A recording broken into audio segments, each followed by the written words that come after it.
Le but du jeu, c'est de faire, je vais faire un genre parce que ça sert mon histoire.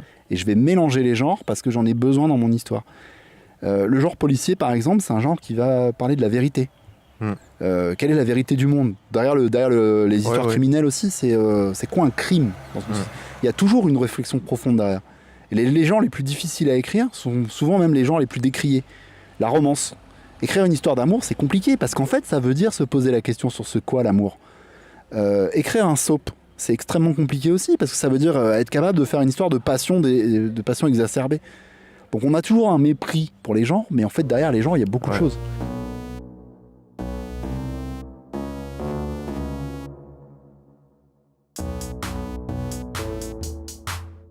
Ouais. Okay.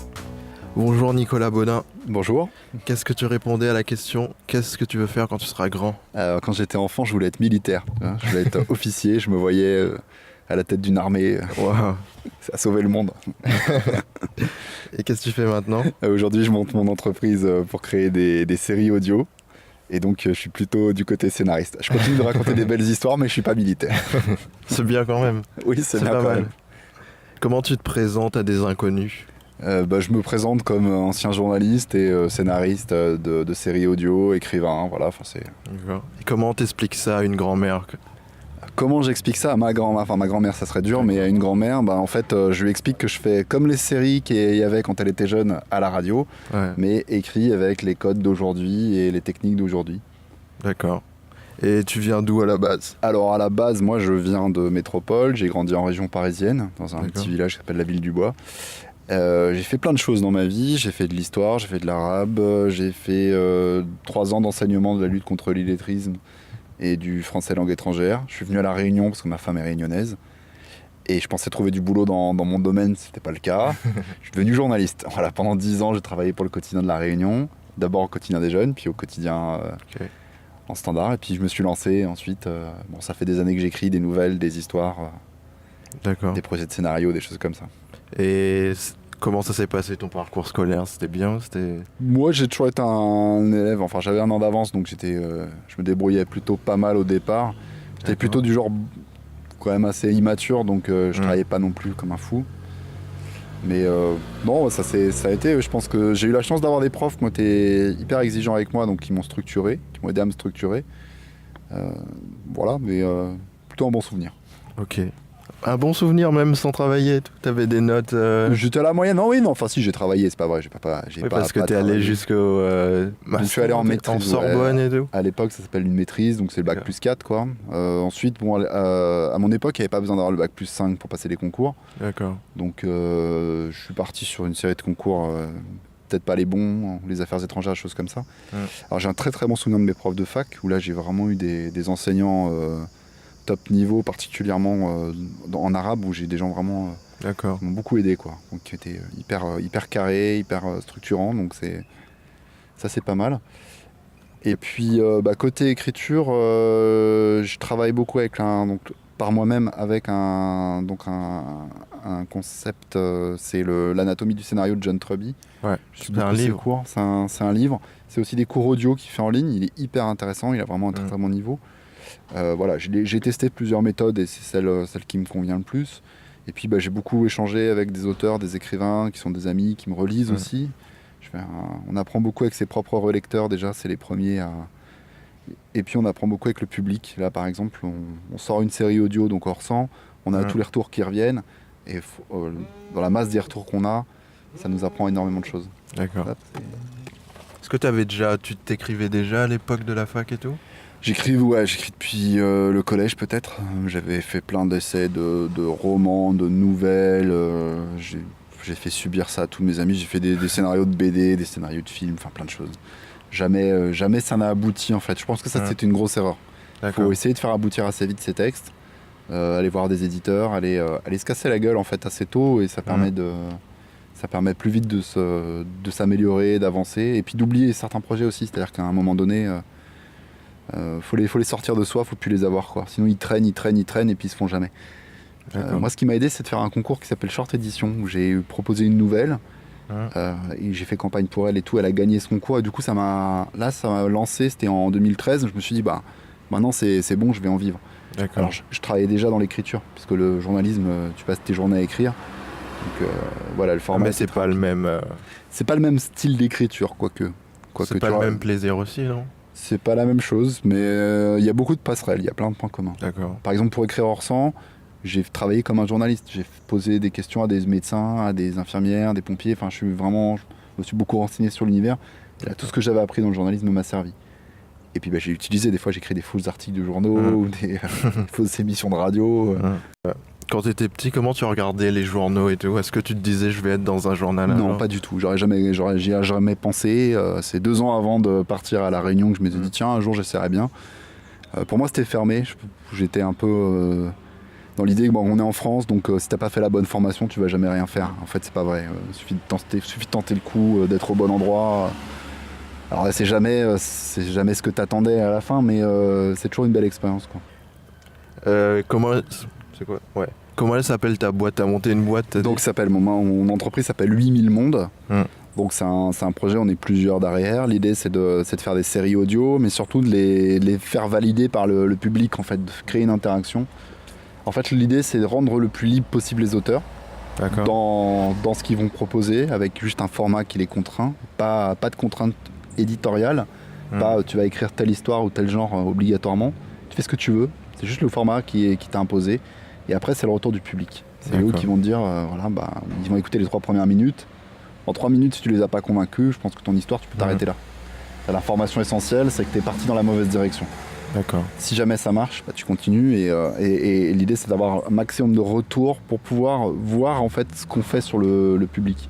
C'est pas le public qui va écrire l'histoire, c'est toi qui l'écris, mais toi, tu vois comment il réagit. Et donc, du coup, tu peux ajuster ton travail. Voilà. Et est-ce que tu peux expliquer le format et tout que vous avez dit? Vous avez fait un appel à des auteurs? Alors voilà, nous on a fait un format donc, qui est toujours de 40 minutes, ça correspond à 8000 mots à l'écrit, c'est pour ça qu'on s'appelle 8000 mondes. Pourquoi 40 minutes? Parce que c'est le format des séries télé américaines contemporaines, c'est un format purement empirique, mais pour moi c'est le meilleur format qui existe, qui permet de faire des histoires à la fois courtes, parce que 40 minutes c'est pas 2 heures, c'est pas 3 heures, donc on perd pas de temps à aller dans des détours ou des choses... comme on a tendance à faire en France par exemple, quand on fait un scénario, même une série, on a tendance à... ça devient une quotidienne, ça devient... Voilà, on fait des digressions, on perd beaucoup de temps. Là, on va à l'essentiel. Et l'autre avantage, c'est que c'est le niveau minimum dans lequel tu peux mettre plusieurs histoires. C'est-à-dire que tu passes en dessous, alors tu peux faire des sitcoms en 20 minutes, mais tu mets 2 histoires. On met pas plus parce que sinon, au bout d'un moment, tu n'as plus la place pour les faire. 40 minutes, tu peux te permettre de mettre 3-5 histoires et donc de faire quelque chose de très dense, très construit, qui oblige aussi l'auditeur ou le lecteur à être en permanence dans l'action, c'est-à-dire qu'il réfléchit quand il écoute, il n'est pas passif. C'est ce qui fait le succès des séries télé contemporaines. D'accord. C'est-à-dire que tu regardes pas une série américaine en étant passif. En fait, tu es constamment sollicité, tu combles les trous dans l'histoire parce qu'il y a plein d'ellipses et tu vas tout le temps être en avance sur ce qu'ils font. Et tu m'avais dit que c'était une porte d'entrée, les séries audio. À terme, tu voudrais faire quoi avec... À terme, le but du jeu, c'est de libérer un peu l'écriture en France. On a un système qui est très sclérosé. C'est de la faute de personne, en gros. Je suis pas là pour faire le procès d'un tel ou un tel. C'est globalement, c'est une évolution qui s'est faite sur plusieurs années. On pâtit à la fois de la révolution un peu des années 70, avec la politique de l'auteur, avec le nouveau roman, etc., où on a décrété que brusquement, il n'y avait plus besoin d'histoire. Bon, ça, c'est un peu l'erreur idéologique qu'on commet et qui perdure toujours, qui plombe un peu les histoires françaises.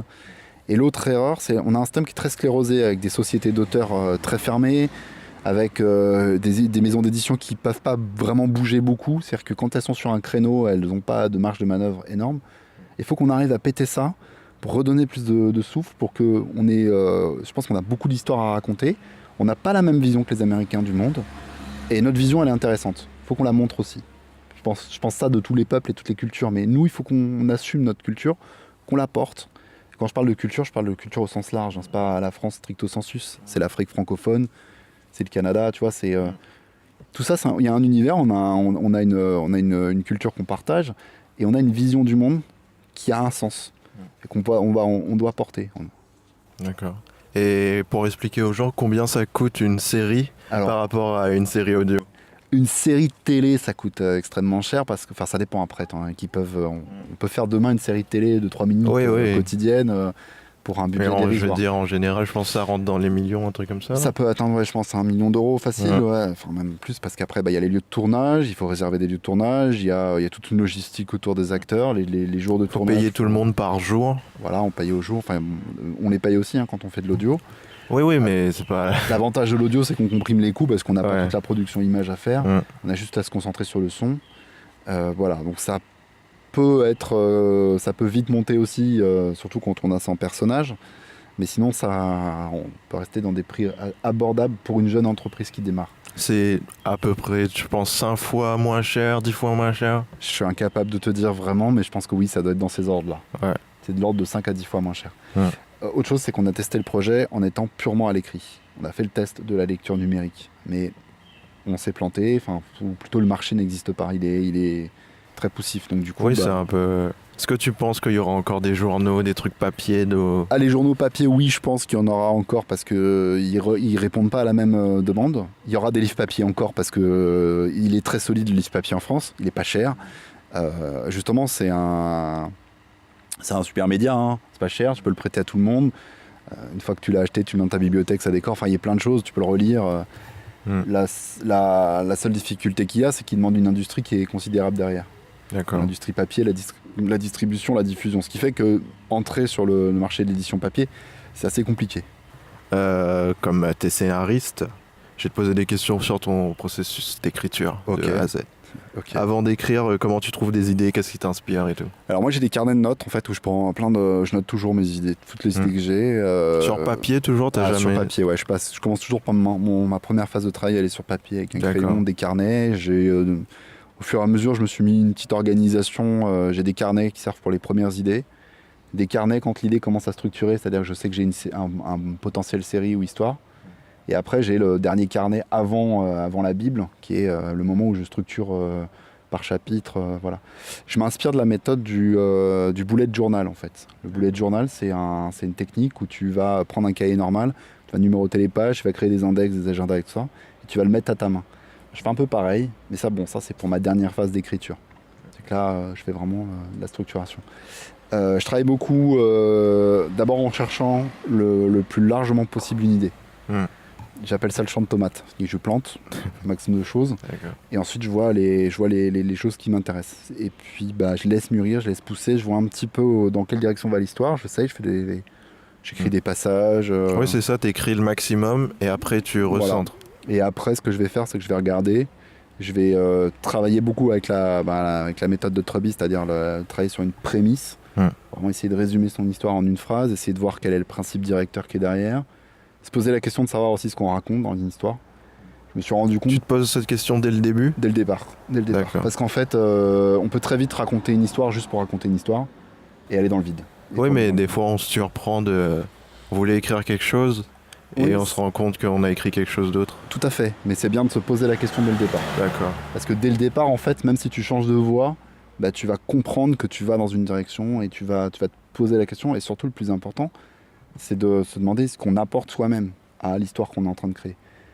Le risque, c'est d'être artificiel, en fait. Par exemple, on va écrire une histoire, on se dit tiens, tel sujet c'est sympa, je vais pas de l'amitié ou je sais pas quoi, enfin un truc hyper générique. Non, c'est pas bon. Il faut être très précis, il faut se demander de quoi j'ai envie de parler, vraiment, et pourquoi j'ai eu cette idée-là, et qu'est-ce qu'il y a derrière cette idée. Alors, Truby te donne des techniques pour ça. Il te dit, voilà, enfin, il te fait faire des listes, il te fait travailler un maximum, aller rayonner autour de ton histoire le plus possible, surtout pas aller dans la première idée que tu as eue pour t'enfermer. Et donc au début, tu sais qu'est-ce qu'il faut écrire, qu'est-ce qu'il faut pas écrire, c'est-à-dire ? Non, je sais. Juste au départ, je me limite pas. Je vais dans toutes les directions. Je cherche partout ce que je peux écrire. Oui, mais par exemple, si tu as une idée de film, tu vas l'écrire quand même ou bien... Je vais faire des scènes, parce qu'en fait, t'as jamais une idée de film en entier. T'as toujours des morceaux qui arrivent. Non, mais tu penses pas au format quand t'écris. Je sais plus ou moins, mais je me laisse quand même la possibilité. Après, le format, c'est vraiment du détail, tu l'adaptes à la fin. Quand tu commences à avoir ton histoire, c'est là où tu te dis, ouais, alors est-ce que je vais l'écrire en 40 minutes, 12 épisodes, ou est-ce que je vais faire c'est intéressant, des fois il y a des bonnes idées, ça fait juste une bonne nouvelle. Une bonne nouvelle, voilà, c'est 2000 mots et très bien, pas besoin de plus, quoi. D'accord. Et quand t'as commencé à écrire Orsan, c'était un truc comme ça, tu savais pas au début ? Je savais que j'allais vers... alors pour Orsan, j'ai fait toute une phase de recherche du sujet que j'avais envie d'écrire. J'avais plein d'idées, je les ai toutes posées, j'ai toutes cherché jusqu'à en dégager une dizaine à peu près qui me semblaient intéressantes. Et après, je suis allé du plus large vers le plus restreint. Et oui, j'avais cette idée d'une série médicale. D'accord. Tu savais que c'était audio, tu savais pas? Alors, au départ, Parce que c'est une autre écriture. Quand on fait 8000 mondes, on est entre les deux. C'est-à-dire qu'on part d'abord sur l'idée qu'on fait des romans écrits, des romans feuilletons en fait. Et je vais participer au Startup Weekend en 2014, c'est ça qui a lancé le projet. Là, je rencontre donc un sound designer qui s'appelle Christophe Cressens, qui rentre dans l'équipe. Est-ce qu'on peut expliquer Startup Weekend Alors, le Startup Weekend, c'est une journée c'est un week-end un peu spécial où tu arrives, tu payes 1 euro, t'es nourri, logé, enfin pas logé, mais t'es nourri pendant tout le week-end. T'as 120 personnes qui sont là, des gens avec plein d'idées dans tous les sens. Et l'idée, c'est tu proposes ton projet, si ça passe, tu dois t'as 54 heures pour en faire une idée plus précise en 5 minutes. Mais c'est avec des inconnus, c'est-à-dire t'as monté une start-up avec des inconnus. Avec des inconnus ou avec des copains, parce que tu viens jamais tout seul dans ce genre de projet. Et c'est un moyen de rencontrer des nouvelles compétences. Donc moi j'avais rencontré là-bas Christophe, sound designer, et c'est lui en fait, par sa présence, nous a amené à tester l'audio. Mais quand on a créé Orsan, j'avoue dans ma tête j'avais plutôt l'idée d'un roman feuilleton. Et la série audio est venue au fur et à mesure parce qu'on a fait un crowdfunding, on s'est dit tiens on va y aller, on va tester le coup. La série audio, elle pouvait être en version livre audio, elle pouvait être en version plusieurs voix. On a testé les plusieurs voix. Et effectivement, c'est pas la même écriture. C'est très descriptif en audio, tu dois dire ce qui se passe. Pas forcément. En fait, c'est assez libre l'audio. Tu peux faire ce que tu veux. Tu peux aller vraiment vers le côté littéraire, comme on a fait, ou tu peux aller vraiment vers le côté plus théâtre radiophonique. Mais quand tu l'écrivais, est-ce que tu pensais au bruitage et tout? Parce que Orsan, c'est disponible sur SoundCloud. Alors sur SoundCloud, on peut écouter le premier épisode. Ensuite, il y a les 12 épisodes qui sont en vente donc, sur notre site. Quand je l'ai écrit au départ, j'avais pas forcément les ambiances dans la tête au sens sonore, mais j'avais l'ambiance de l'histoire. Donc c'était déjà derrière, quoi. On n'a pas eu trop de mal là-dessus, c'est pas ce qui nous a posé le plus de problèmes. Ce qui a posé le problème, c'était plutôt d'avoir les deux écritures en même temps, c'est-à-dire de devoir faire un truc qui va se lire et un truc qui va s'entendre. Et je pense que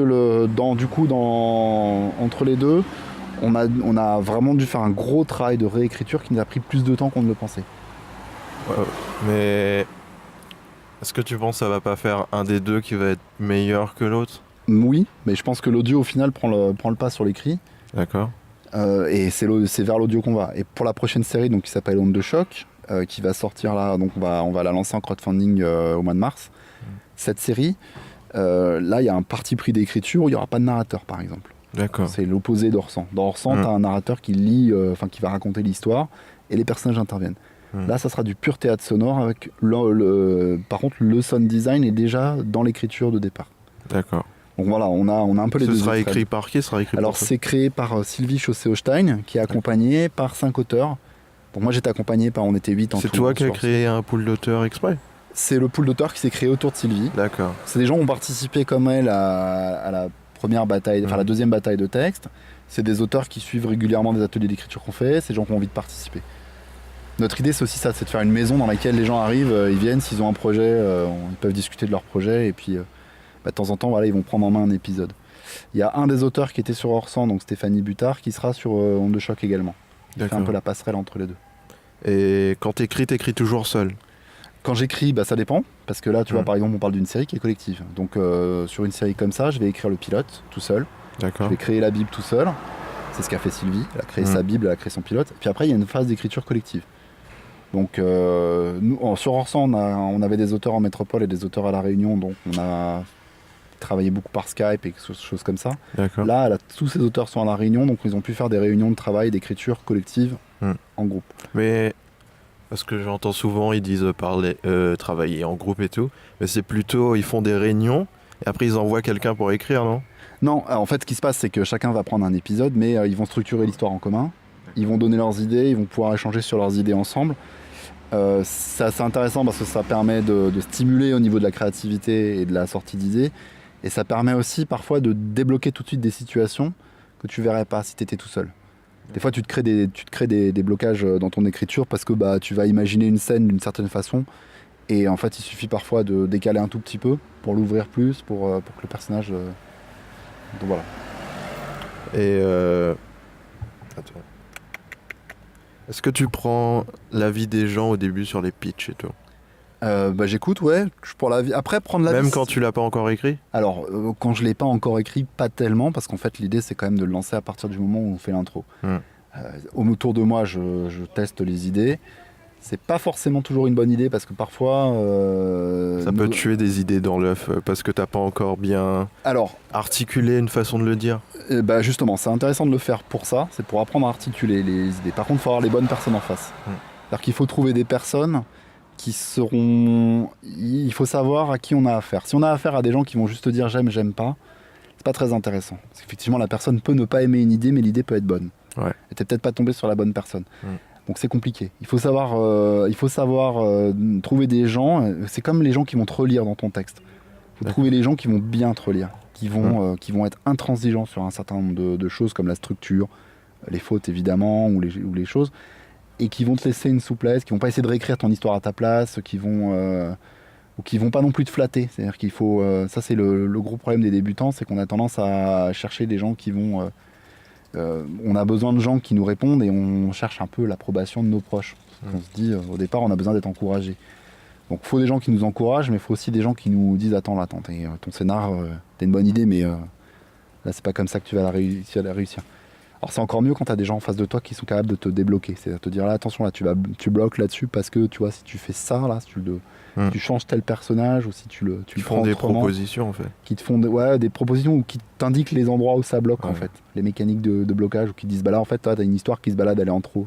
Moi j'appelle ça les gourmands. Un peu, toujours pour revenir aux tomates, c'est dans la tomate t'as deux branches qui poussent, t'en as une au milieu qui sert à rien, qui est en fait une autre tomate. Il faut l'enlever. Si tu l'enlèves pas, ta tomate elle va pas se développer, tu vas avoir des belles tomates. Mais là, c'est un peu dans une histoire, c'est pareil. C'est souvent les bonnes idées que t'as à l'intérieur d'une histoire qui vont tuer l'histoire. Si t'en as trop, et apprendre à enlever les gourmands, c'est hyper intéressant. Donc oui, parler de son pitch d'histoire c'est pas mal, mais faut pas avec tout le monde, pas n'importe comment. Faut vraiment choisir des gens suffisamment ouverts pour te dire ouais c'est bien. Un peu plus le micro vers ouais, il faut vraiment choisir des gens qui vont t'aider, qui vont t'épauler, qui vont être aussi intransigeants, qui vont pas te flatter, qui vont pas te dire oui il est génial ton pitch. Il faut des gens qui peuvent te dire bah là mais ouais ton idée elle est cool, mais il y a 10 personnes qui l'ont faite, commence par regarder ce qu'ils ont fait eux. Peut-être qu'il faut que tu réfléchisses plus à ce que toi t'amènes de nouveau. D'accord. Et comment tu restes, parce que hors 100 c'est du 40 minutes, ça faisait combien de pages à peu près? Alors à l'écrit ça faisait une quarantaine de pages. D'accord. Et comment on reste motivé sur 40 pages? Alors là c'est justement l'intérêt, c'est qu'il faut pas commencer par penser en pages. Les mots c'est un but, mais il faut vraiment penser en structure et en scénar. Mais comment tu fais par exemple quand tu as autant de pages? Si tu changes quelque chose, faut que tu retournes tout au début, il faut tout relire. Et ça devient vite... C'est pour ça qu'il faut travailler par étapes. C'est-à-dire qu'il faut commencer par faire le squelette de son histoire. Moi je travaille toujours en me faisant un premier jet dont je sais que ça va être de la merde. C'est un peu mon leitmotiv. Les autres auteurs de 8000 mondes finissent par dire le premier jet c'est de la merde, on le sait. Il y a des phases comme ça d'aller-retour. Il y a des phases où tu vas jeter tes idées, il y a des phases où tu vas écrire une première fois, ça va être une souffrance abominable. Tu sais que c'est de la merde, tu sais que c'est très mauvais, mais t'en as besoin parce que c'est là que tu sors les clichés, tu sors les mauvaises idées et les bonnes. Le squelette quand tu le fais, tu le fixes et tu le bouges plus jamais. Si justement tu fais des allers-retours, c'est-à-dire que tu fais un squelette, tu fais un premier jet, tu refais un squelette, tu refais un deuxième jet. Quand tu fais le squelette, c'est-à-dire tu fais le squelette, c'est quelques pages. C'est une phrase par scène. D'accord, ouais, je vois. C'est une phrase par scène. Alors moi, comme j'utilise Truby, je vérifie que j'ai bien les clés de l'histoire dedans. Enfin, je vérifie que j'ai tout ça. Je regarde combien j'ai de trucs. Bon, après voilà, j'estime pas qu'Orsan c'est la plus belle œuvre qui soit et je suis le meilleur écrivain du monde. Non, mais c'est quand même du 40 minutes. C'est 40 minutes. C'est pas si dur que ça en fait. 40 minutes, ça vient vite. Si on a une bonne histoire, si on a. Tu avais déjà écrit un truc aussi long avant? Oui, j'avais déjà fait des essais. C'est comme ça que je suis venu à ce format aussi de 8000 mots. C'est à force de faire des essais d'histoire et de voir. Moi, j'avais plutôt le problème inverse en fait. J'avais trop d'idées, j'avais plutôt un problème de structure. Mais après, je pense que pour les personnes qui manquent justement de contenu, quand tu dis c'est dur de faire 40 minutes, c'est souvent que tu manques de contenu. C'est-à-dire que la phase de recherche au départ, elle était trop fermée. On est parti par exemple sur le premier personnage qui venait à l'esprit. Souvent, le premier personnage qui vient à l'esprit, c'est celui que tu as déjà vu en fait. Et du coup, tu es déjà un peu enfermé dans quelque chose qui existe déjà. Et la bonne idée, pour la laisser venir, faut faire toutes ces phases ces premières phases d'écriture où tu laisses un peu tout sortir de toi Oui, mais parce que je disais par rapport à. T'as des épisodes de 40 minutes, c'est pas juste 40 minutes, t'as. Ouais, c'est 12 4, épisodes. 5... Oui, voilà, 12 épisodes de 40 minutes. Dans ma tête, je partais sur une série beaucoup plus longue. D'accord. Ça a même été, ça a été l'inverse, quoi. Il a fallu la finir parce qu'on s'est dit, bon, c'est la première, allez. Ça sert à rien de partir sur une saison de 48 épisodes, personne ne nous suivra sur 48. Donc on va partir sur 12, on va essayer de faire le mieux possible 12 épisodes et ça va aller. D'accord. Et l'autre avantage, c'est qu'on dit je suis pas tout seul. Donc on est 8. Ça veut dire que sur l'épisode 2, c'est Joël Brett qui est là, on a beaucoup travaillé à 2 et à 2, on va vachement plus vite pour trouver des idées. Sonia Sarah qui a écrit le 3e, enfin voilà, Justine Vinet qui a écrit le 5e. D'accord.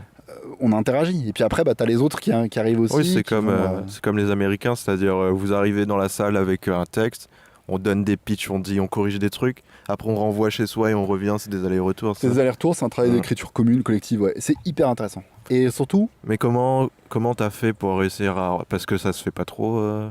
J'ai l'impression en métropole, c'est pas trop ça, non ? Ben là, ça se fait avec des gens qui ont eu envie de tester le concept, qui ont essayé, qui ont fait preuve d'une... d'abord de courage, puis parce que il faut parce que accepter ça prend beaucoup de temps. Ça prend du temps. De faire des réunions, on a l'impression que ça avance pas et tout, des fois. Bah là, nous, on avait plutôt des réunions trop courtes, mais on a beaucoup travaillé en individuel à 2 à 2. On a beaucoup travaillé, je pense que ça a été une grosse expérience. Parce que j'ai essayé d'organiser un truc comme ça et au bout de la 3e séance, tout le monde n'avait plus envie, quoi. Ouais, alors c'est dur en fait, c'est le dosage en fait, il faut être à la fois directif. Il faut guider les gens pour leur donner un cadre et leur dire bah voilà, là c'est l'étape où on fait un plan, là c'est l'étape où on fait le premier jet, ça va être de la merde, je te le dis tout de suite, ne t'inquiète pas. Si tu souffres et que enfin voilà, il y a des trucs comme ça où je balisais le terrain. Et après par contre sur tout ce qui était idées, histoire, etc., on discutait beaucoup. Et je partais du principe que j'ai pas raison d'emblée et ils ont pas tort d'emblée.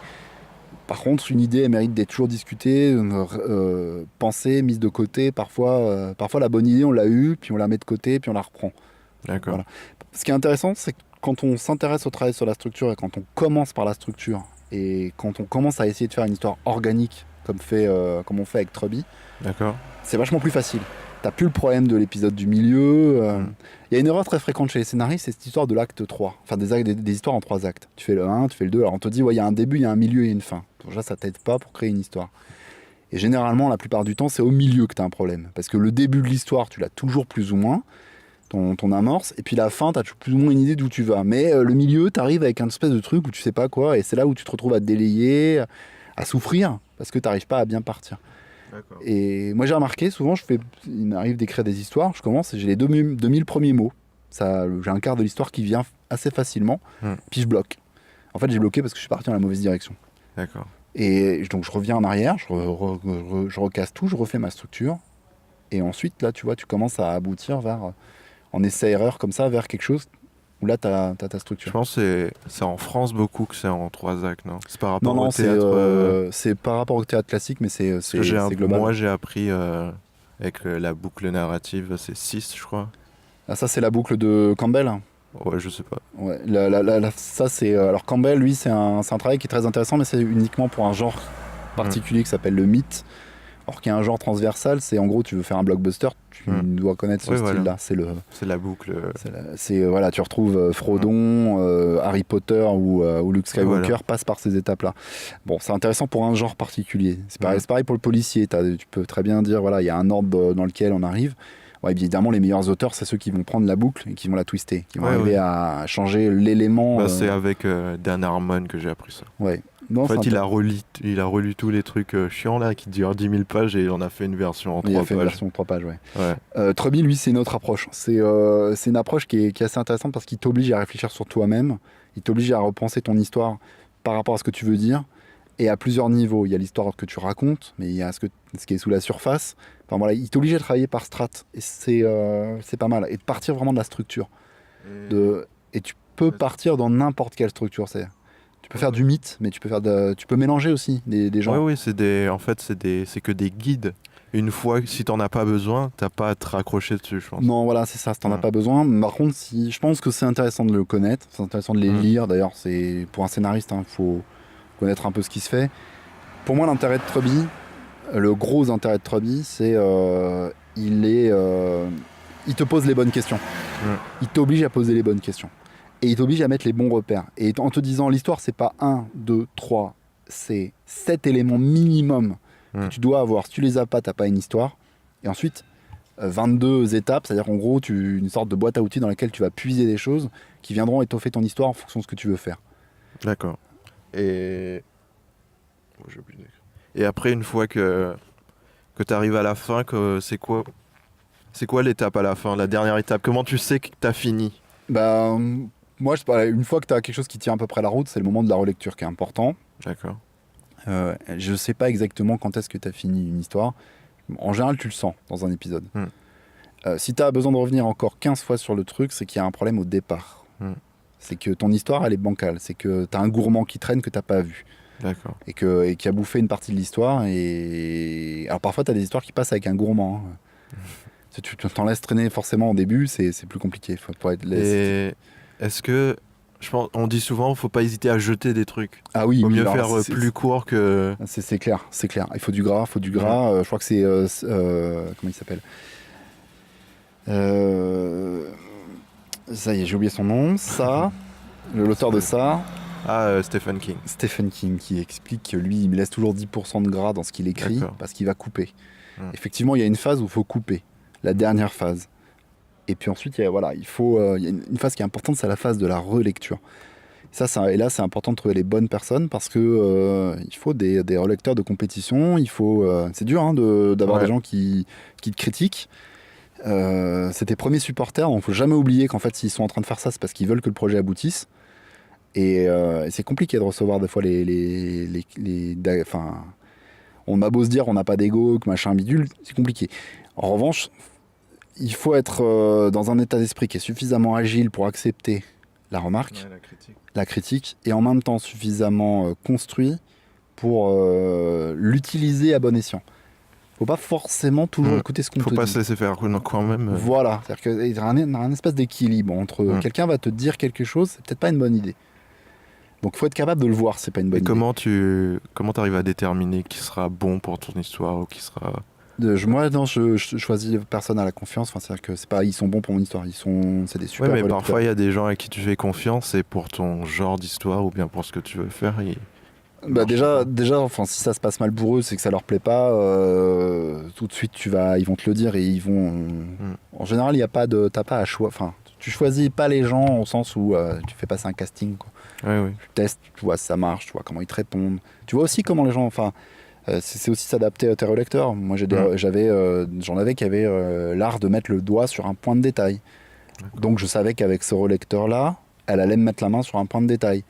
Que parfois, c'était intéressant de l'écouter, et que d'autres fois, il fallait surtout pas l'écouter, parce que sinon, elle allait m'envoyer dans le mur, à force d'aller sur trop dans le détail, justement. Des fois, il ne faut pas non plus se laisser... faut jamais oublier que le réalisme, il est au service de l'histoire, et pas l'inverse. Que tu peux pas faire une histoire réaliste, sinon... Sinon tu fais pas une histoire, quoi. Ouais. T'arrêtes d'écrire. Et est-ce que quand tu finis un projet, vu que toi ça marche pas trop parce que tu travailles avec beaucoup de gens, mais j'ai remarqué que les créatifs qui travaillent beaucoup tout seuls, ils ont tendance à, quand c'est fini un projet, c'est juste fini. Il n'y a pas de célébration comme on voit dans... Non, ouais, ça c'est clair. Alors, mais même quand t'as plusieurs, c'est... Ah bon ? C'est tellement un boulot de longue haleine. Tu vois, entre le moment où on a terminé avec les auteurs et le moment où on a terminé de monter le son, il s'est passé 2 mois. On n'a jamais eu l'occasion. Peut-être que c'est vrai qu'on aurait dû le faire et que ça aurait été sympa et qu'un jour on aura l'occasion. Parce que j'étais avec un mec qui fait des jeux vidéo et il m'a dit à chaque projet qui finit, il essaye de le célébrer, sinon... tu perds le goût au truc, c'est-à-dire tu fais le truc, mais t'as pas de récompense à la fin. C'est possible, ouais, c'est tout à fait possible. Nous, comme on est sur un projet qui se construit, on a des défis permanents, tu vois, où derrière, une fois que tu l'as fini, c'est un peu jamais fini. Je fais un truc que fait pas un scénariste. Je suis allé jusqu'à la production audio, j'ai suivi la production audio, et là, je me suis même occupé de la vente. Donc, je suis on est sur un jeune projet, on n'est pas nombreux, donc du coup, c'est vrai que c'est difficile. Mais effectivement, c'est vrai, il a sans doute manqué cette phase de dire, ok, stop, allez, c'est bon, on a réussi à écrire ensemble, on fait ça. On aura peut-être l'occasion de le faire sur les prochaines séries ou autres.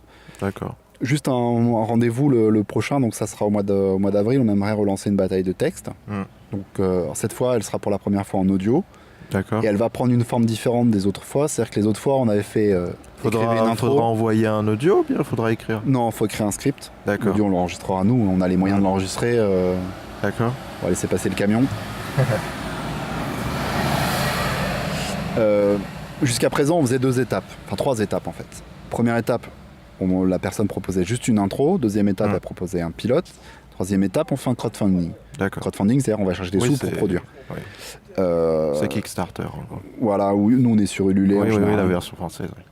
Et là, le gros truc là-dessus. Pour les gens qui écoutent et qui voudraient participer. Alors le prochain sera sur Ulule de nouveau, puisqu'on connaît bien maintenant. Il faut suivre la page 8000 mondes. Alors 8000 mondes ou la page Onde de choc de la série qui est en cours. C'est 8000 en chiffres. 8000 en chiffres, monde en lettres. Avec un S. Avec un S à la fin. Je mettrai en lien.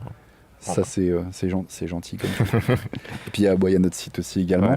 Voilà, donc ça c'est la prochaine série qui arrive. Celle d'après, elle va avoir un chemin un peu particulier, c'est-à-dire qu'elle va pas être on est en train de revoir un peu les conditions du concours. En gros, ce qu'on demande, c'est quand même le pilote d'emblée. Jusqu'à présent, on demandait que l'intro, et je pense que c'est mieux d'avoir un pilote complet où on proposera que l'intro. Il n'y a pas de limite de page et de tout. Non, c'est une limite de mots, c'est-à-dire qu'il faut qu'il y ait 8000 mots. Maxi. Ça aussi, par contre, c'est une limite qu'on a appris, c'est-à-dire qu'au départ, on faisait 8000 à 10% près. On s'est rendu compte qu'il vaut mieux avoir 8000 maxi. Et si on a moins de 8000, c'est pas grave. Si on est entre 7000 et 8000, c'est bon. D'accord. Après, voilà, les 40 minutes, on les fera il y aura de la musique, il y aura du silence, ça sera un rythme plus ou moins lent de la série. Et c'est-à-dire, on envoie un pilote et après, on aura une aide à l'écriture avec des scénaristes. Bah voilà, on est en train de chercher ça. Le problème des aides à l'écriture pour l'audio, c'est que. Non, mais d'autres gens pour écrire avec nous. C'est pas on envoie un pilote. Ouais, après on envoie un pilote de 40 Ça dépend. Tu fais ce que tu veux. C'est-à-dire que si t'arrives avec ton idée et t'as une série de 12 épisodes dans la tête et tu te dis, moi, la série, je veux l'écrire tout seul, je vais pas t'embêter. Je vais pas te dire, non, attends, obligatoirement, t'as des gens avec toi.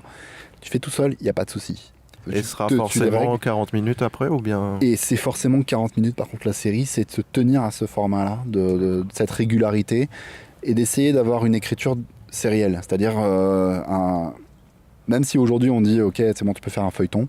En gros, tu fais une histoire qui commence au premier épisode qui s'achève au 12. Si tu as envie un jour de créer ce qu'on appelle les semi-boucles, l'équivalent des séries télé américaines type NCIS où tu as des histoires dans chaque épisode et des histoires qui se filent sur la série, il y a un fil rouge, tu peux le faire. D'ailleurs, c'est beaucoup plus facile ça à écrire à plusieurs parce que ça laisse beaucoup plus de liberté à l'auteur qui va arriver sur l'épisode de cours de saison pour écrire son histoire. Il va notamment, et c'est d'ailleurs pour ça que tu as plein d'histoires sur des médecins, sur des avocats ou sur des flics.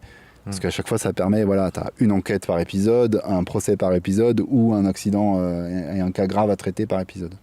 Est-ce que quand on est scénariste, on regarde quoi? Parce qu'on voit un peu les ficelles, on n'a pas le même regard que ça, c'est super important. Personne lambda, donc qu'est-ce que tu regardes et qu'est-ce que tu conseilles de regarder donc moi, je cherche les clés de Truby. Alors ce que je fais, c'est que je regarde toujours une série où je lis. Il faut lire aussi beaucoup. Tu lis les scripts? Je lis des scripts, mais je lis aussi des romans, parce que c'est important de se nourrir aussi de la langue française et du mot, ou même, je lis aussi en anglais, mais faut regarder des films. D'abord, faut les apprécier. Bien sûr que tu vois les clés, tu les vois, les mécanismes et tout. Mais bon, assez vite, tu passes à la phase suivante, c'est-à-dire où tu prends plaisir à regarder. Quand c'est bien fait, en général, tu oublies qu'il y a des. Ouais, où tu le vois et tu l'apprécies. C'est comme un beau tableau. Tu regardes un beau tableau, tu apprécies le montage et puis tu apprécies la technique. Pareil dans une musique, quand tu es musicien et que tu entends un certain nombre de techniques, tu y fais pas plus attention que ça, mais ça fait partie du plaisir que tu as dans moi, des fois, quand je vois une belle boucle narrative, je fais c'est pas mal. Voilà, t'apprécies la punchline, tu dis putain, ça j'aurais aimé l'écrire, elle est bien. Et après, t'as un deuxième travail en tant que scénariste, je pense que c'est obligatoire, c'est de reprendre les histoires. Alors, lire et relire les romans. C'est important de relire des romans que t'as aimés. Ça, c'est un conseil qu'on m'a donné un jour et c'est un conseil que j'ai vraiment apprécié. Je pense que on apprend, par exemple, moi j'adore Harry Potter. C'est revenir dessus avec un regard nouveau, c'est ça? Ouais, et plusieurs fois. D'accord. Et puis crayon en main, c'est encore mieux. C'est-à-dire que là, tu prends des notes et tu essayes de repérer des choses. Pareil sur les épisodes de séries, pareil sur les films. C'est très important. Et de comparer aussi ce que tu vois à l'écran, ce qu'il y a sur le script. D'accord. Quand tu arrives à mettre la main sur un script d'origine et que tu vois ce qu'il y a à l'écran et que tu vois les différences, c'est encore mieux. Alors que là, tu vois ce que le mec a coupé. Ouais. D'ailleurs, dans la dernière version de Trebis, c'est pas mal, il le fait. Il met en parallèle 2 versions donc, du Parrain. La première version qu'ils avaient faite et la version qu'ils ont fait au final. Et ils montrent, c'est très intéressant, comment ils ont redéplacé toutes les scènes de l'histoire pour éviter d'avoir des tunnels des longueurs dans le film. D'accord. Donc ça, c'est hyper important. Et moi, je pense c'est un gros travail qu'il faut faire Mais est-ce que tu peux dire peut-être tes films préférés, tes trucs que tu penses qu'il faut avoir regardé ou avoir lu? Après, moi, j'ai des films préférés. Moi, je suis un fan inconditionnel d'Amélie Poulain. Je le défendrai jusqu'à la mort. Enfin, en tant que film. Le Grand Bleu, je suis aussi un grand fan. D'accord. Dans les films américains, bon, j'aime bien la première trilogie de Star Wars, et particulièrement l'épisode 2, l'Empire contre-attaque, qui est pour moi un des meilleurs épisodes écrits. American Beauty, après voilà, j'ai plein de films que j'aime beaucoup. Dans les romans, je suis un gros fan d'Harry Potter, là aussi, sans aucun complexe. C'est le roman que j'ai relu le plus de fois.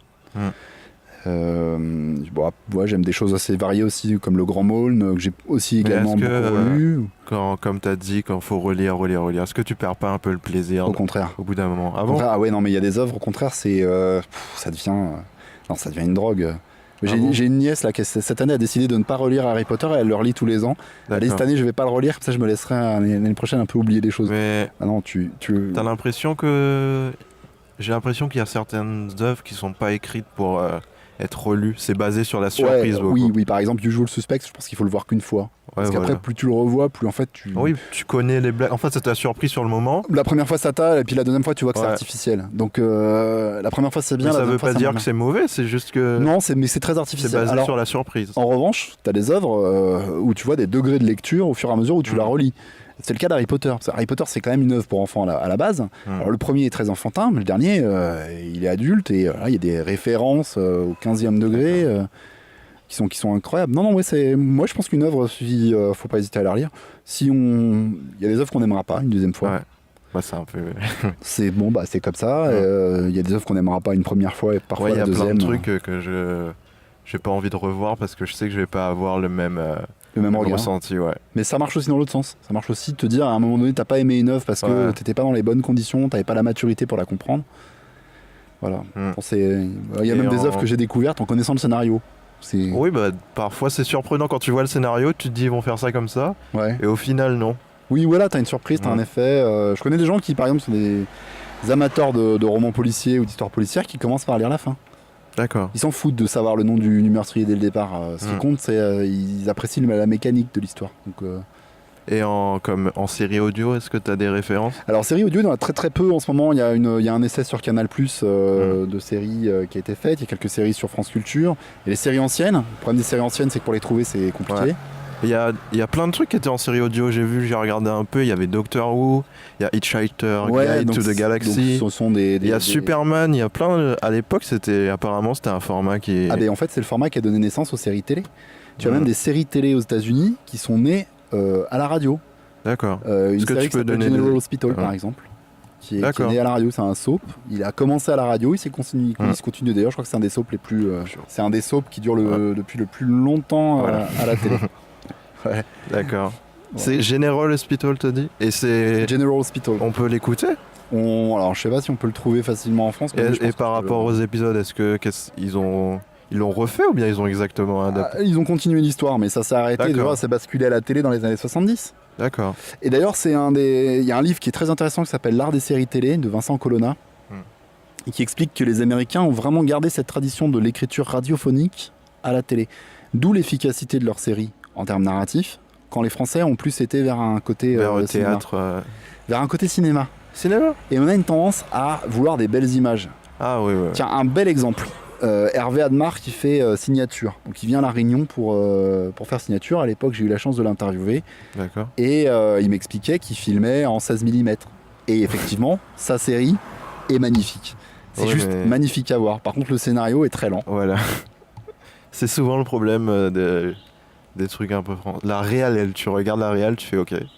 Ça c'est on peut rien leur dire. Ouais, mais parce que c'est l'école de l'auteur, c'est-à-dire qu'on a tué les scénarios à un moment donné en disant c'est le réal qui est le chef, c'est lui qui commande, c'est lui qui écrit.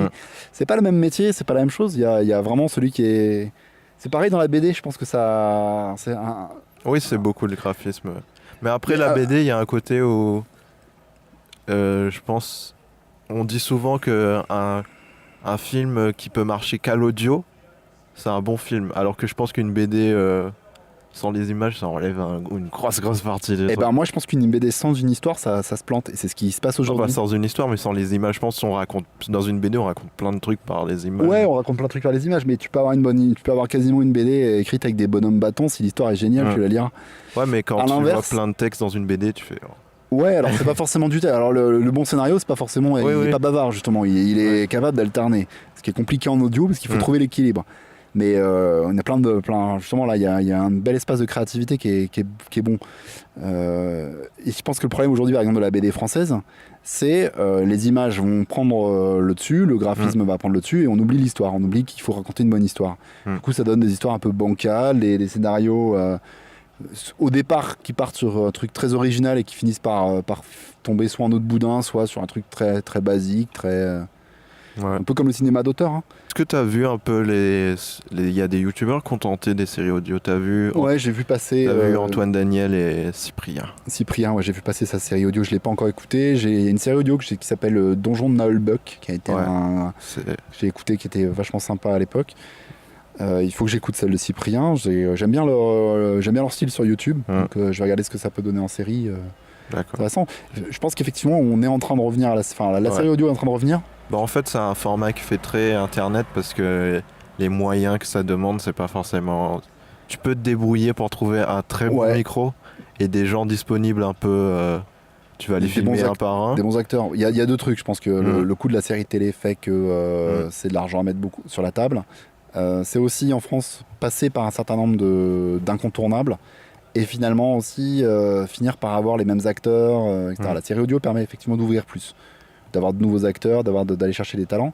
Mais la vraie raison du retour de l'audio, je pense que c'est qu'à un moment donné, quand là je me place du plus plein de vue de l'utilisateur, l'utilisateur qui a passé 12 heures de sa vie avec des écrans omniprésents, il y a un moment il a envie de couper. Et l'audio c'est le meilleur moyen.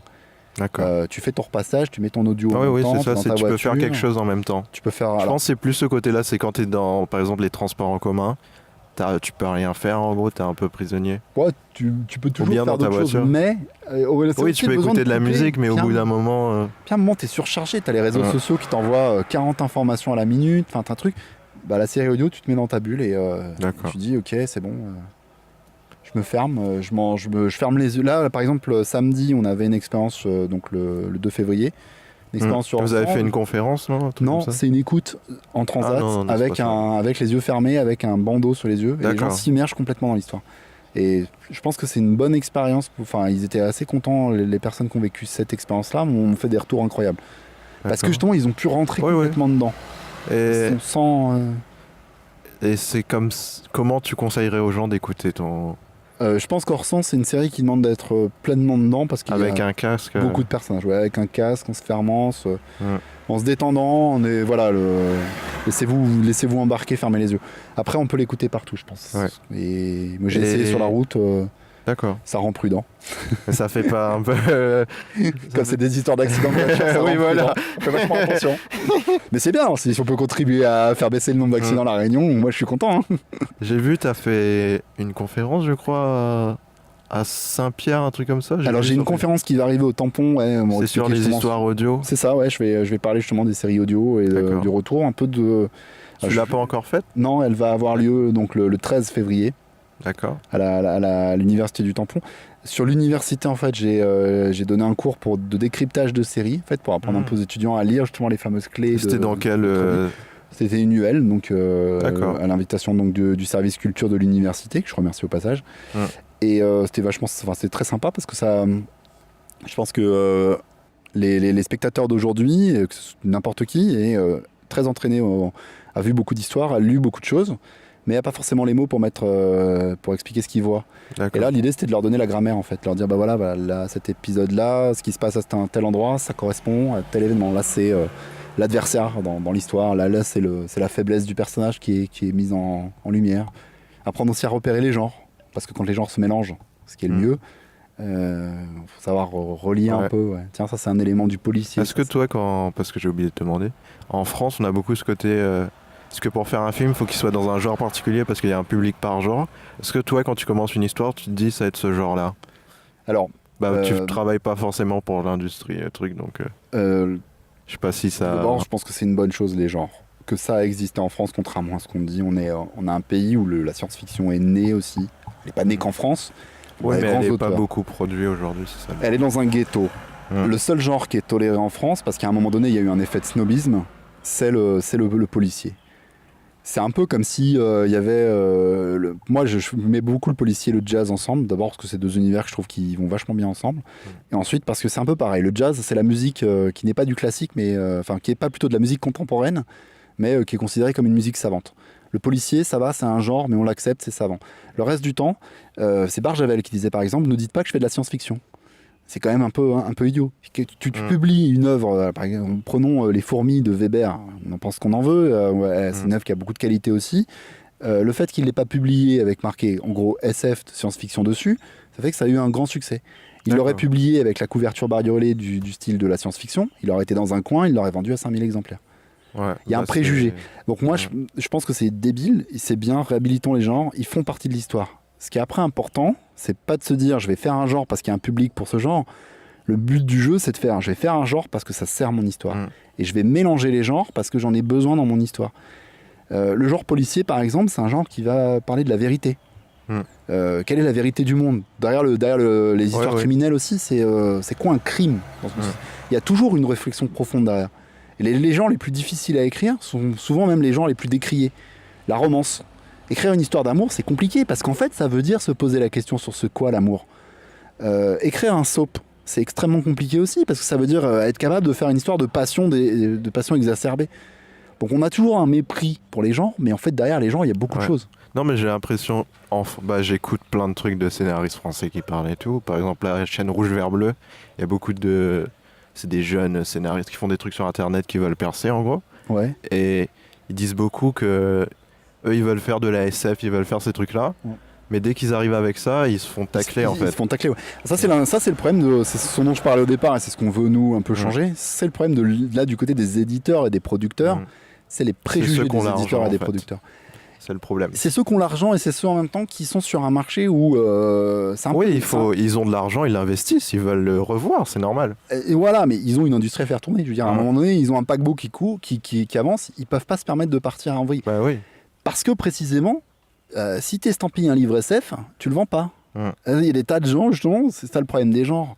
C'est la limite du genre. C'est-à-dire qu'il y a des gens qui vont dire non, c'est de la science-fiction, ça m'intéresse pas. En fait, ils vont au cinéma, ils vont voir un film de science-fiction. C'est peut-être le public qu'il faut rééduquer. Peut-être si on enlève les genres sur les affiches, tu penses à... Moi, je pense qu'il faudrait... L'idéal, ça serait que les auteurs aient conscience des genres dans lesquels ils écrivent, parce qu'on maîtrise en réalité deux genres, mais qu'ensuite, par contre, effectivement, on fasse tester au public sans lui dire forcément ce que c'est comme genre.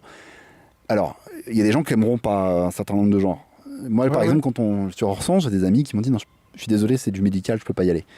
Parce que voilà, ma mère vient de mourir ou je viens de passer 6 mois à l'hôpital. Alors là, je dis ok, non, surtout n'y va pas.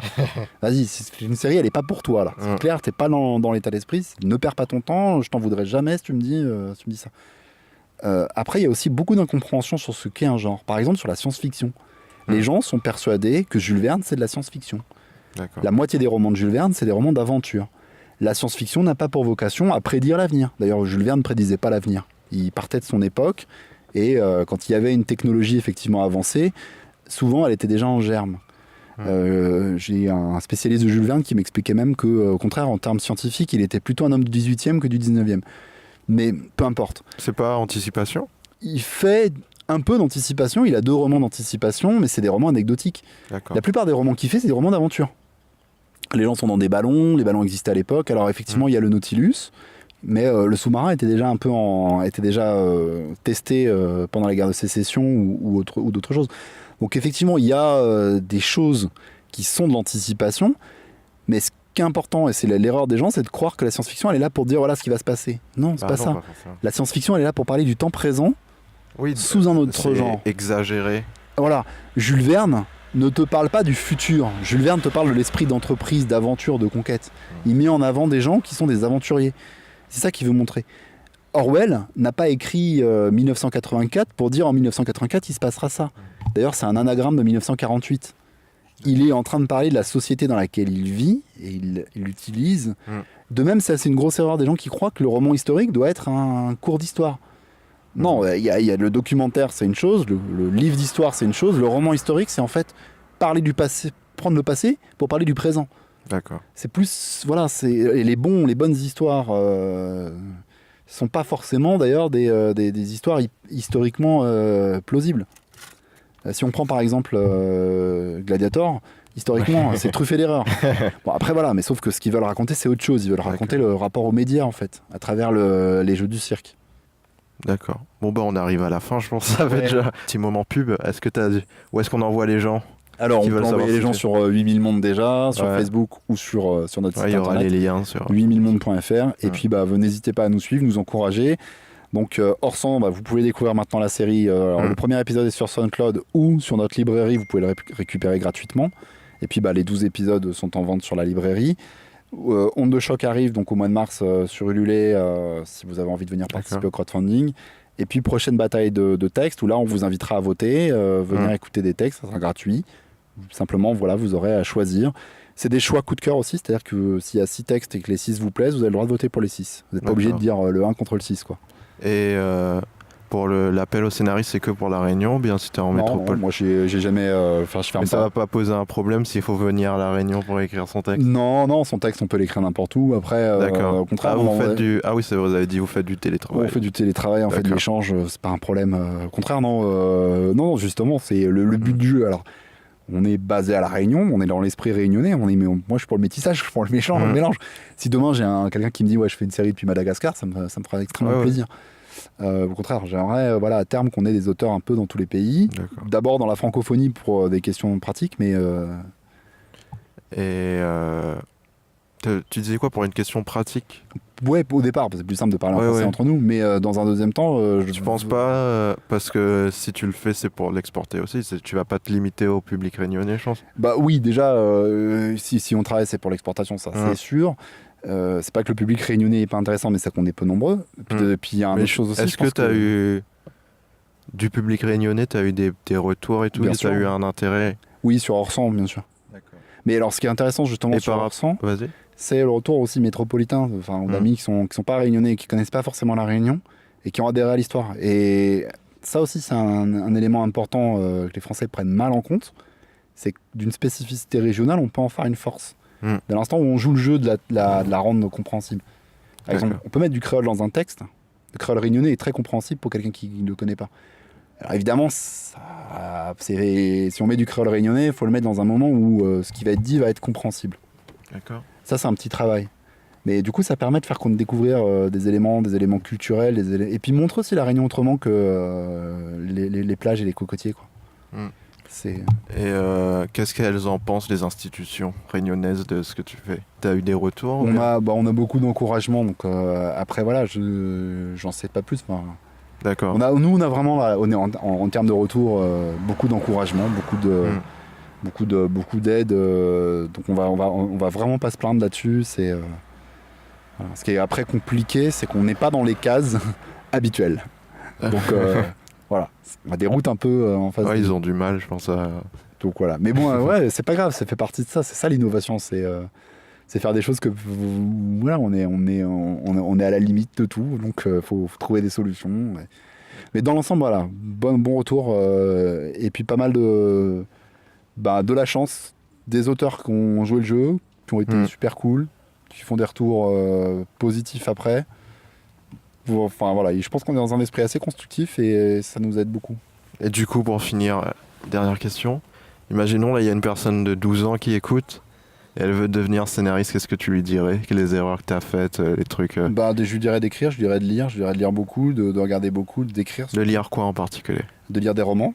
D'accord. De lire, de se cultiver, parce que je pense que plus tu te nourris, en fait, plus Mais en livre particulier, par exemple, Save the Cat, j'ai beaucoup aimé, c'est un livre de scénarisation où ils prennent les films d'Hollywood et ils disent pourquoi ça marche pas, nanana. Ouais, c'est bien. Toi, c'est Truby. Après, moi, alors Truby, pas pour un débutant. Je pense que je l'ai conseillé à des débutants, je m'en suis mordu les doigts. Je pense que. Non. D'abord, la première chose, c'est d'abord de lire des œuvres. D'accord. C'est commencer par ça. À 12 ans, il faut que tu lises des œuvres, il faut que tu lises des classiques. Lis des classiques, lis ensuite aussi des œuvres pour te faire plaisir. Plus tu lis pour le plaisir, plus tu vas lire facilement, plus tu vas apprécier des choses. Et après, les ouvrages de technique scénaristique. Mais de toute façon, il faut en prendre un, il faut le tester. Il faut en prendre un deuxième, il faut le tester, jusqu'à un moment Ouais, tu vas trouver la version qui te plaît, voilà, qui t'aide. on n'a pas tous les mêmes problématiques en tant que scénariste. Donc faut d'abord comprendre ses propres problématiques, là où on bloque. Celui qui manque d'idées, celui qui a un problème de structure, c'est pas la même chose. Je pense que Truby, quand tu as un problème de structure, c'est génial. Quand tu manques d'idées, bon, il a des clés et des pistes. Voilà. Après, il y a un autre truc. C'est si tu veux bosser avec 8000 mondes, oui, je te dirais de lire Truby. Parce que c'est pas spécialement parce que je vais lui faire sa pub et que j'ai envie qu'il soit riche. C'est parce que quand on va se parler, il faut qu'on ait les mêmes mots sur les mêmes choses. Et donc, l'idéal, c'est d'avoir un peu une grammaire en commun. Mais ça veut pas dire que si toi tu crées en utilisant Mackie par exemple, je vais te dire que t'es nul. Non, Mackie est bien, très bien, c'est super. C'est juste apprenons à nous parler avec le bon langage, utilisons les mêmes mots pour faciliter les choses. Est-ce que tu conseilles une école de scénario ou bien d'aller en autodidacte comme ça ? Je conseille de suivre son instinct. Si tu trouves une bonne école de scénario, vas-y. Si tu penses qu'elle est bonne, si tu penses que ça t'apporte quelque chose, fais-la. Si tu as un esprit autodidacte, fais-le. Moi, si je suis autodidacte, c'est pas parce que j'ai du mépris pour les écoles de scénario ou quoi, c'est juste parce que dans mon parcours, ça s'est pas présenté. J'ai pas eu l'occasion, j'ai pas le temps aujourd'hui. Je suis un peu parti à l'aventure, à créer d'autres choses en même temps. Mais je pense que oui, ça peut aider. Oui, mais c'est pas forcément nécessaire. Je pense que c'est ça qu'il faut dire parce que si tu commences à te dire si je vais pas dans une école de scénario, je peux pas devenir scénariste. Je pense que tu vas te fermer des portes. Je pense que c'est utile. Tout dépend ce qu'on veut faire. C'est utile, faut le dire et il faut leur reconnaître le mérite d'être là.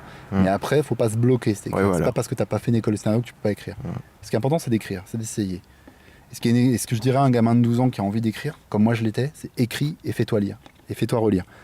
Écris, fais lire. Prends des critiques dans la tronche. Vas-y, n'hésite pas. Et surtout, si les gens te disent que c'est bien, n'en reste pas là. Demande. T'es sûr que c'est vrai ? Enfin, qu'est-ce que t'as pas aimé dedans ? Va te confronter à tes limites, va voir ce qui va pas, sois sûr de toi, ne lâche jamais l'affaire, mais ne sois pas arrogant. C'est-à-dire que dis-toi toujours que ce que tu écris, il y a des choses perfectibles dedans.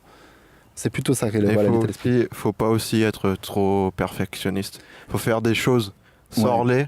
Même si c'est imparfait, vaut mieux faire quelque chose que rien faire. Il faut faire, parce qu'en fait, c'est quand tu fais et que tu finis et que tu as les... Et sois fier d'avoir terminé quelque chose. Ça, c'est important. Et t'es pas obligé de montrer tout ce que tu fais. Non, ne montre pas tout ce que tu fais. Ça, faut le savoir, parce qu'avec Internet, on a tendance à... Ouais, on a tendance on aussi... n'est pas obligé de montrer tout ce qu'on fait. Voilà, on n'est pas obligé de montrer tout. On a tendance aussi à aller trop vite, un peu vers le... Il y a une phase, il faut... c'est encore... Et je vais oublier son prénom, j'arrive à chaque fois, ça m'énerve. Stephen King. Lui, il explique qu'il travaille en 2 temps. Première partie, écriture porte fermée, pendant le premier jet. Deuxième partie, il appelle ça l'écriture porte ouverte. Il fait relire à sa femme, qui est sa première relectrice et qui va lui passer rien du tout. Où là, il fait relire. Mais il y a des niveaux de relecture. Par exemple, tu vas voir un producteur avec un scénario que tu penses pas fini, c'est idiot. Il faut surtout pas faire ça. Va voir un producteur quand tu penses que ton scénario est abouti. Par contre, fais relire à tes amis, n'hésite pas à avoir de la critique, et puis n'hésite pas à dire à un moment donné, c'est trop tard, celui-là je pourrais pas en faire mieux. Et aussi, faut pas avoir qu'un seul scénario. Parce que si on essaye de faire l'idée de sa vie, surtout quand on débute, ça va se bloquer, il faut faire plein de choses. Faut pas oublier qu'on est des artisans avant tout, c'est-à-dire que le premier meuble que tu fais, il va être bancal. Le deuxième meuble, il sera un peu mieux. Il faut pas croire à l'histoire du génie qui vient tout seul à un moment donné, qui va tomber, l'inspiration qui va venir. C'est une idée romantique qui n'existe pas. Elle n'a jamais existé. Les grands auteurs ont appris à écrire. Rimbaud avait une culture classique incroyable. Il était latiniste. Baudelaire a appris à écrire. Tolkien ou Lewis avaient des cercles littéraires ensemble. Ils se parlaient, ils se lisaient leurs textes, ils se relisaient. L'idée qu'il fallait apprendre à écrire, elle était déjà là, même si elle était diffuse. Il y a une idée complètement stupide qui court en France qu'il faudrait pas que ça s'apprend pas à l'écriture. C'est aussi stupide que de dire que la musique ne s'apprend pas ou que la peinture ne s'apprend pas. Alors évidemment, tu peux apprendre à jouer de la musique en étant un super improvisateur. Oui, ça existe. Oui, c'est faisable. Oui, c'est un style. Dans certains genres musicaux, ça passe. Mais quand tu apprends la musique, c'est beaucoup mieux. Tu peux faire des choses que tu peux pas faire autrement. Tu maîtrises ta grammaire. C'est pareil pour la peinture, c'est pareil pour l'écriture. L'écriture s'apprend. Mais voilà, donc c'est une phase après. Et ce qui est important, c'est de se dire, voilà, on apprend, on se perfectionne. Et en fait, le plus important, c'est pas l'œuvre d'art en tant que telle, c'est le chemin qu'on accomplit à chaque œuvre. Et comme tu as dit avec l'analogie de faire des meubles, je pense, essaye de commencer par faire des petites chaises avant de faire une table. Ça c'est bien, fais des nouvelles. Si tu écris par exemple des romans, fais plutôt des nouvelles. Et justement, l'avantage des nouvelles, c'est que tu peux participer à des petits concours. c'est bien, il y a toujours des documentalistes dans les lycées ou les collèges qui font des concours. Moi, je remercie mes profs ou mes documentalistes quand ils ont fait ça. D'accord. Toi, t'as eu de la chance, apparemment. C'est pas que j'ai eu de la chance, c'est que j'ai suivi l'école pendant 5 ans en tant que journaliste et je me rends compte d'une chose, c'est qu'on a des profs super en France, mais qu'on le voit pas. Bah, je sais pas, ça dépend. Je pense. Parce qu'on attend trop de l'école, on attend tout. Oui, de l'école. voilà. Et qu'à un moment donné, il faut se dire que le prof que t'as vu comme étant un mauvais prof, il t'a appris des choses aussi. Oui. Il t'a appris d'autres choses. Le bon prof qui t'a stimulé, il t'a appris des choses. Mais ce qu'on considère comme un bon prof, c'est le prof qui fait plus que ce qu'un prof devrait faire, en fait. Ouais, mais on se rend pas compte parce que parfois un prof fait beaucoup. Et ça, c'est là. Bon, ça, c'est autre chose. C'est un autre débat, mais on a tendance à attendre des profs aujourd'hui qui fassent tout. Qui fassent des projets super paillettes, clinquants, etc. Alors parfois, simplement préparer un cours, ça demande beaucoup de travail, beaucoup de rigueur. Et qu'un prof rigoureux, c'est un prof qui t'apprend aussi beaucoup de choses. Et il va peut-être pas faire du clinquant, ça va pas être l'amusement à tous les cours, mais t'auras appris des trucs des fois et tu t'en rends pas compte tout de suite. Notamment en langue, tu vois, le prof hyper rigoureux, qui t'a un peu cadré il y a 10 ans, franchement tu le remercies quand 15 ans plus tard t'arrives à parler facilement, quand t'arrives à lire un bouquin. Et pour être plus spécifique, par exemple en écriture, t'écris dans quel logiciel? Alors moi j'écris tout simplement sur Pages, qui est le logiciel bête et méchant de Mac. Tu fais pas le format des... Non. J'utilise pas, c'est une erreur probablement. c'est pas obligé après, mais c'est un... C'est pas obligatoire en fait, c'est surtout que je me suis jamais penché sur la question. D'accord. Et tu vois, là c'est plutôt mon ignorance. Comme j'ai pas fait de formation, de choses comme ça, peut-être que ces logiciels seraient utiles. Ça prend 5 minutes, je pense. C'est un peu chiant à faire au début, mais ça prend. Ouais, mais après, je pense que c'est du format, c'est pas le plus important. Oui, c'est pas le plus important, mais quand le truc qu'ils disent beaucoup dans les vidéos et tout, c'est qu'ils disent quand ils ont une pile de scénarios, ils voient le scénario qui est pas formaté comme les autres, ils vont faire. Ouais, mais en fait, ce qui se passe, tu vois, c'est que c'est un peu jouer le jeu. Non, il faut jouer le jeu. C'est-à-dire que si tu veux te faire. Oui, il faut jouer le jeu, mais. C'est du respect. Alors là, il n'y a pas à se poser la question. Si quelqu'un, tu veux aller voir un éditeur ou un producteur, il faut rentrer dans ces règles du jeu parce que c'est du respect, effectivement. Ils ont, eux, suffisamment de texte ou de choses. Il faut poser la question. Moi, j'ai pas à le faire parce que je crée le projet de A à Z. Donc le scénario, je fais ce que je veux avec. Donc c'est autre chose si tu veux. Par contre, effectivement, on se donne des règles. Oui, c'est ça, il y a une différence entre les œuvres que tu veux montrer à quelqu'un d'autre et les œuvres que tu veux faire pour que tu produis toi-même. Alors par contre, après, en production, maintenant, je suis capable de dire à un auteur, voilà, moi j'ai besoin que tu fasses ça comme ça, les didascalies de telle manière. Mais ça, c'est la dernière étape. C'est le moment où de la mise en forme juste avant la relecture et on le fera en fonction de nos besoins. On le pensera, enfin, il faut qu'une mise en page elle soit au service de ce que tu veux en faire. C'est-à-dire que si tu as besoin de retrouver tes scènes, par exemple, les numéroter les dialogues, etc. Bon, si tu en as besoin, fais-le. Mais c'est parce que tu en as besoin. Faut pas, faut formater. Faut qu'il y ait une raison. C'est vraiment la dernière étape. C'est une fois que tu veux le montrer, il faut que tu le rendes lisible au monde. Il faut que tu le rendes propre, lisible, tu fasses gaffe, tu te fasses relire sur les fautes d'orthographe. Ça, c'est hyper important. Parce que c'est l'orthographe. Ça peut sortir un peu de l'histoire, c'est ça le problème. Ça sort de l'histoire, mais c'est très important. La forme est très très importante. Après, je pense à 12 ans, c'est pas grave si tu fais des fautes d'orthographe. Eh ben, je pense qu'à 12 ans, il faut que tu apprennes à faire attention. Oui, il faut que tu apprennes, fais attention, mais si tu fais des fautes d'orthographe. Non, alors faut dire que les erreurs, comme pour les fautes de scénario, faut pas s'en vouloir à mort. L'important, c'est de la corriger. Salut, c'est Wilmo. J'interromps l'épisode ici parce que ça a coupé en fait pour un sombre problème de carte mémoire pleine. Mais heureusement, j'avais amené une autre carte mémoire parce que je suis toujours préparé au pire. Et donc, on a continué l'épisode pendant 2-3 minutes. Mais j'en profite de la coupure pour faire ma pub et vous rappelez celle de Nicolas. Alors, si vous voulez écouter le prochain épisode, ça sortira le 23 du mois prochain, toujours sur la même page, Wanara Prod. Et Nicolas fait une série qui s'appelle Hors Sang. Vous pouvez retrouver les liens pour la télécharger et l'acheter sur sa page 8000 Monde, 8000 en chiffres, et Monde avec un S à la fin. Et à la fin de cet épisode, il y aura les 2 premières minutes de l'épisode gratuit d'Orsan. Et vous pourrez écouter les 2 premières minutes maintenant. Puis aller écouter la suite en cliquant sur le premier lien dans la description. Il y a le premier épisode en entier sur SoundCloud. Voilà. Bonne fin d'épisode et merci d'avoir écouté. Donc on disait l'orthographe. Ouais, on disait sur l'orthographe, c'est très important. Faut pas négliger, c'est un signe de rigueur. faut juste pas culpabiliser, faut pas dire ouais, ah, merde, j'ai fait une faute d'orthographe, c'est terrible, c'est terrifiant. Non, t'as fait une faute, on t'a corrigé, t'as appris quelque chose. Mais pour donner des outils un peu plus, je pense que si tu vas sur internet, j'ai déjà fait parce que je suis pas hyper fort en orthographe. Tu tapes correcteur orthographique, tu mets ton texte dedans.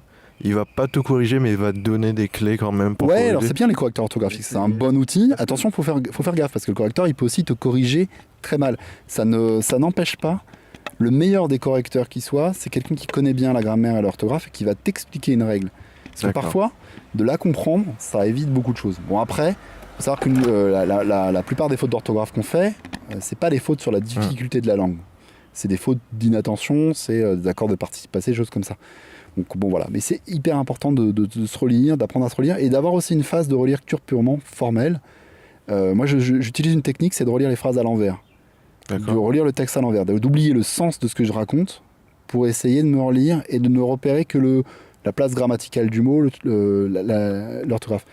Ce que je disais aussi sur la langue, ce qui est important sur la langue, c'est qu'il faut l'aimer cette langue, c'est-à-dire qu'il faut la percevoir pleinement, percevoir que l'étymologie est intéressante, les mots ont une histoire. Les mots, quelqu'un qui par exemple ferait de la fantaisie, n'oubliez jamais que Tolkien a créé une langue qui aujourd'hui même enseigne à l'université. Et il a créé cette langue en réfléchissant il a réfléchi sur l'étymologie, sur le sens des mots. Il écrit le port d'Aqualunde, il y a un sens, il y a toute une psychologie derrière. Et je trouve que ça se ressent dans l'histoire, même si on ne comprend pas les mots, on voit. Par rapport à Narnia par exemple, ou par rapport à d'autres œuvres de fantasy, on voit la supériorité de la réflexion linguistique qu'il y a derrière. Et c'est aussi une façon de s'amuser dans ce que tu fais et dans pas forcément les trucs où les gens vont s'amuser. De t'approprier ton œuvre, de pas juste être un truc... c'est pas grave si on comprend pas tout. C'est pas grave si on comprend pas tout de suite, mais il y a un moment donné, c'est bien d'écrire à plusieurs niveaux. Par exemple, quand tu prends Harry Potter et que tu te rends compte que Lupin, le personnage de Lupin, c'est un hommage à Arsène Lupin, c'est génial. Parce que c'est un clin d'œil. Quand tu vois que le méchant s'appelle Salazar, comme le dictateur portugais, sachant qu'elle elle a passé un moment de sa vie au Portugal, elle a appelé Voldemort, elle a mis un mot en français, les Anglais adorent le mot mort français pour faire des méchants. Donc voilà, il y a tout ce travail qui était derrière. Mais, tu vas peut-être pas voir la première fois que tu vas le lire, mais la deuxième, troisième lecture, tu vas apprécier ce genre de détails. Et surtout, toi en tant que lecteur, tu vas te sentir intelligent quand tu vois le clin d'œil. Ou quand tu le découvres, tu te sens valorisé en tant que lecteur, c'est super intéressant. Alors après, faut pas faire l'inverse, c'est-à-dire faut pas être la limite par exemple d'Umberto Eco, où tu lis son livre, je pense Pendule de Foucault, c'est un calvaire quoi. Alors c'est un monstre d'érudition, ce qu'il racontait vrai, dans tout ce qu'il racontait vrai, mais alors c'est pas parce qu'on te comprend pas que t'es intelligent. Ouais, et puis c'est terrible quoi. Enfin, tu t'arrives à la fin, tu dis j'ai une médaille là, je veux une médaille. je l'ai fini, je l'ai abouti. Pourtant, où tu prends le nom de la rose, c'est un très bon livre hein, d'ailleurs. En tant qu'historien, de formation, tout ce qu'il raconte est quasi vrai. Enfin, il y a pas j'ai rien de mieux à redire. C'est nickel. Il y a un travail de malade quoi. Mais parfois, voilà, il faut pas noyer sous le détail. Ça commence à faire beaucoup pour un mot de la fin, mais bon. Voilà, les mots de la fin. En gros, fais attention à l'orthographe. Écris beaucoup, regarde beaucoup, écris beaucoup. Ouais, et puis n'aie pas peur de faire des erreurs en fait. Voilà. Ouais, fais de ton mieux, n'aie pas peur de faire des erreurs et tu réussiras au final. Bon merci Nicolas. Allez, merci. À bientôt.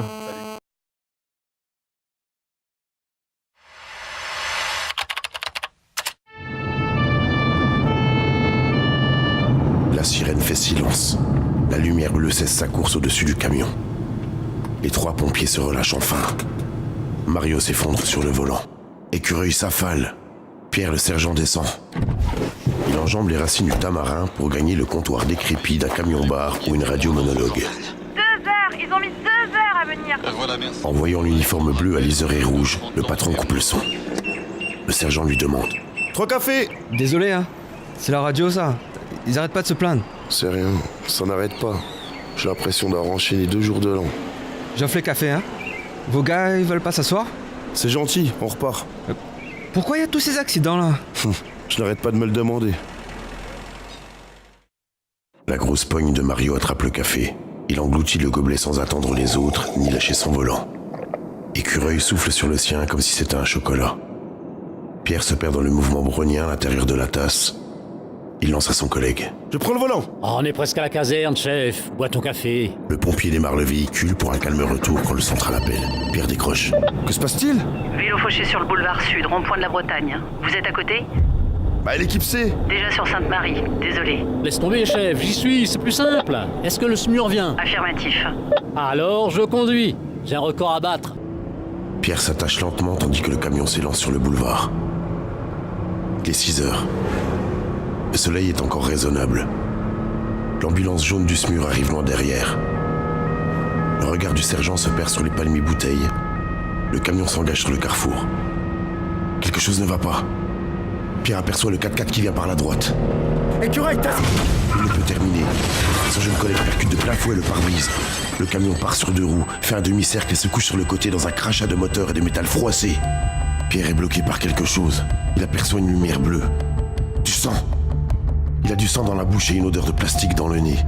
Il entend une voix qu'il connaît. Docteur, posez! Il faut du renfort! L'homme passe la tête dans l'habitacle, touche la gorge du sergent. Pierre! Tu m'entends? C'est Pradesh, l'ambulancier du SMUR avec qui Mario fait la course. Le sergent ne peut répondre. Quelque chose le gêne. Il sent qu'il part à la renverse. Il veut parler. Ces accidents.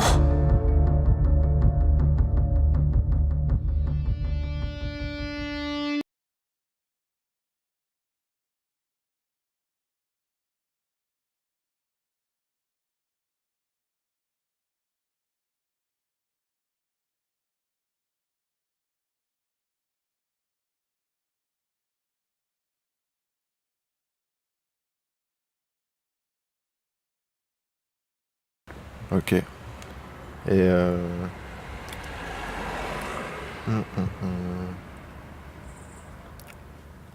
Toi, tu vas plus vite que la personne que j'ai interviewée la dernière fois.